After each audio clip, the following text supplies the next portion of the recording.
On the PGA Tour, the best putters in the world lose half a stroke every time when putting from 8 feet compared to 3 feet. So if you are competing against the best putter in the world right now on this green and you are hitting every putt from 3 feet, the best putter in the world hits every putt from 8 feet, you are very likely to hold more putts than the best putter in the world. So rather than practicing your putts from 8 feet, let's get incredible at hitting our first putt within 3 feet of the hole. And I'm going to tell you exactly how to do that today with a real lesson example. Before we get started, I want to give you a free gift to help you play seriously better golf this year.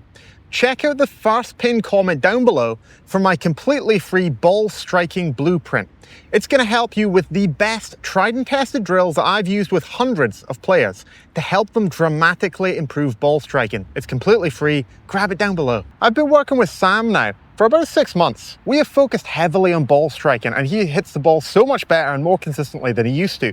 We had our first ever lesson on putting the other day. Sam really struggles with pace control, always hitting it too long or too short, and putting is 90% pace. Not often do you hit it 10 foot right or left of the hole, but you hit it 10 foot long or short pretty often. After watching Sam hit a few putts, we noticed quickly that he carries a lot of tension in his arms. So if you watch here, his arms are very straight and he stands to it very tall.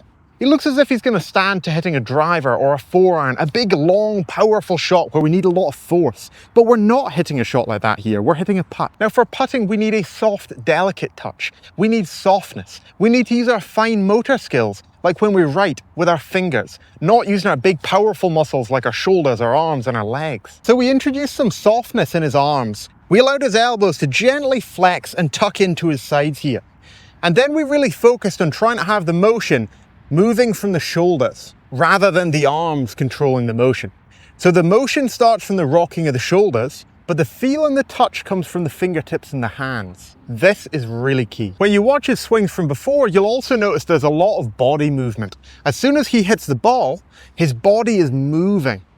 And this creates a lot of inconsistency in our ability to control the pace and the start direction, because there are just too many moving variables. In putting, we want to limit and have as few moving factors as we possibly can so that we can control this as well as possible. The reason he moved so much was that he was so keen to look and watch the ball go in the hole. As soon as he strikes the ball, his eyes are following the golf ball. And notice when I do this, how my shoulders open up here, my hips open up, and this can cause that instability that we're talking about. So I popped a tee peg in the ground just beside his golf ball.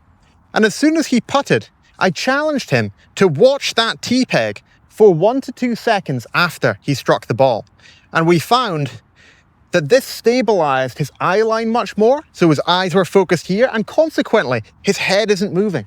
Because his head wasn't moving, his body doesn't then open up, and it becomes much tighter. The movement has much less moving parts. This is the opposite of long game. You might have heard the phrase, keep your head down after you hit it with your long game. False. We do not want to do that with long game. But with putting, it's incredible advice.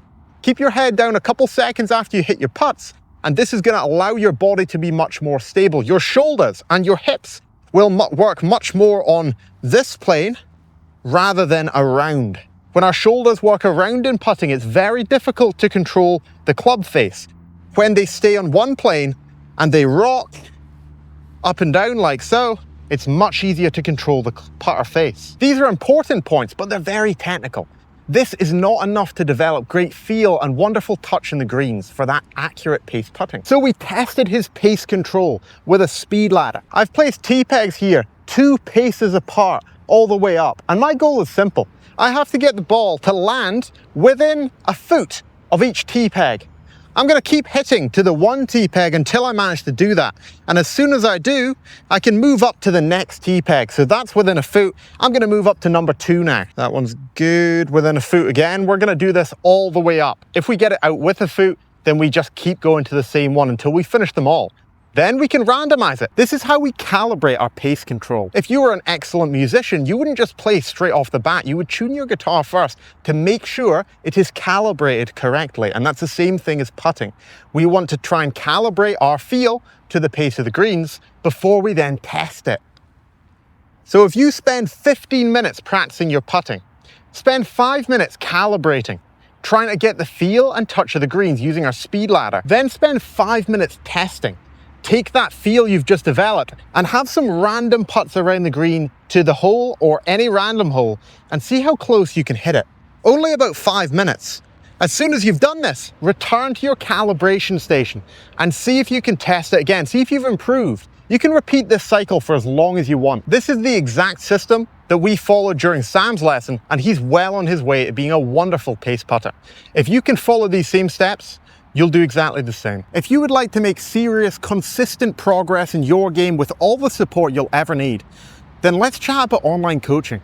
We can work together one-to-one, 24/7, and make wonderful progress in your game. Book in for a free Zoom call down below so that we can chat about exactly how it works and put a plan in place to get you playing your best golf ever. I'd also love to hear your thoughts in the comments down below on pace control. How do you develop your pace putting? Is this something that you're working on right now? And if so, how do you go about doing it? Thanks so much for watching and have an incredible rest of your day.